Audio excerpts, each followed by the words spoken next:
The squeezing of the grave happens physically or spiritually in terms of the soul. Because if an individual dies and drowns in the sea, or God forbid they are burnt, the body is burnt, what happens? Does the grave squeeze them? No, it is the squeezing of the soul, not necessarily of the body. It's the squeezing of the nafs. This happens how? This happens due to a number of reasons. Rasulullah Muhammad sallallahu alayhi wa alihi wa sallam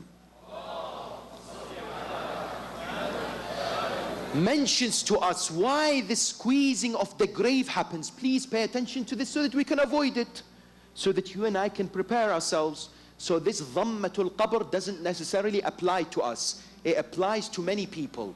Rasulullah says, dhammat al-dhammatu fil qabr kaffaratun lil mu'min min madhi'atin ni'mah.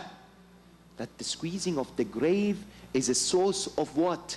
Is the cause of wasting the favors and the blessings of Allah subhanahu wa ta'ala.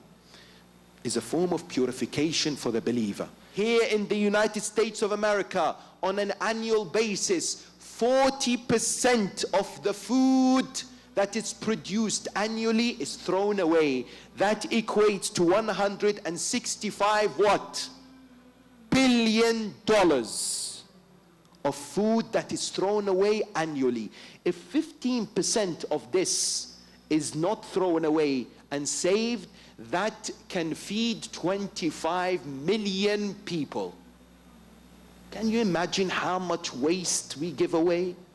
Can you imagine what we can do to reduce wastefulness and israf?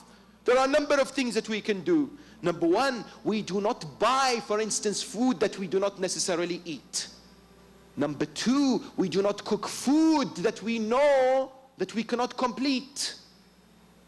These measures have to be taken, and indeed shopping wisely, making sure that the leftovers are eaten, and all this are sources by which we can ensure that the ni'mah that Allah subhanahu wa ta'ala has presented us and has given us, and indeed some others around the world, many would not necessarily have, is preserved. What else causes the squeezing of the grave? And please pay attention to this because not many people know. Bowl, urine. What does that mean? Not purifying oneself after going to the restroom or to the bathroom. This is in hadith that Islamic jurisprudence says that water must be used to purify oneself after passing urine twice if the water is not running. In other words, you have a cup or a basket or whatever, a container, you need to use water twice. If you do not do so, and like for instance others use tissues in the restroom or whatever, and you make a habit, this is a source for what? For the squeezing of the grave, and this is found in hadith. That's number one. Number two, the other cause is what? Mistreating one's family, especially when it comes to husband and wife relationship. You see, too many times when it comes to marital relationships, we don't know, we cannot distinguish between what is the duty and responsibility and what is ethically right. Please pay attention to this.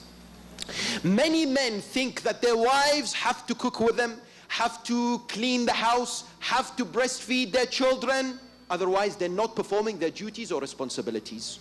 Whereas nothing in the religion of Islam compels the wives to do so. And if the husbands demand this from the wives, then the wives can demand payment.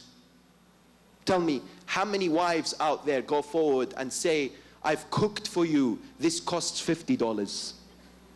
Nobody, right? Because if she does, God knows what will happen to her. Whereas in reality, the religion of Islam says, don't look at marriage as a give and take. I give this for you, you do this for me. Because it works the other way around. If the husband then charges the wife for the actions that she does, the wife can do the same thing. Or if the wife does it, the husband could do the same thing and says, what? You're not allowed to leave the house. Baba, I want to go and visit my family. No, you're not allowed. if the relationship is like this, is bound to break down, because in Sharia law we are told, according to many of the fuqaha, the wife has to seek the permission of her husband before leaving the house. Not every time. If she knows the husband is happy by going out, no problem. She doesn't have to seek the permission every time. I'm going out, yes, okay, go out. No, but this type of duties and responsibilities, if it's give and take, then this is the end of the marriage. It has to be founded on love, on mutual respect, on trying to reconcile, on diffusing situations.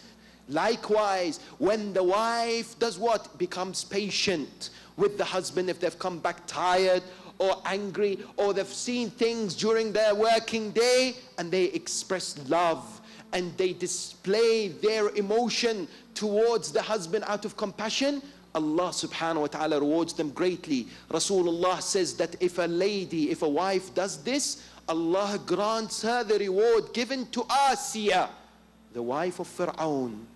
Imagine, so much reward exists for those who appreciate the importance of keeping what? A marital relationship based on love and respect and understanding. Not treating each other as adversaries or enemies. Not trying to get one over the other. Because this would cause what? This would cause dhaghtatul what? Dhaghtatul qabr. And the other final cause of dhaghtatul qabr is namima. Namima is what? Is slandering. Speaking ill of others and spreading rumors. Rasulullah says, Tuba man shaghalahu uyubuhu an uyub nas. May the mercy of God and paradise be reserved for those who are busy with their shortcomings, and that distracts them from looking at the shortcomings of others. What's the business of mine when I look at what people do and indeed dissect their lives? That's not my business.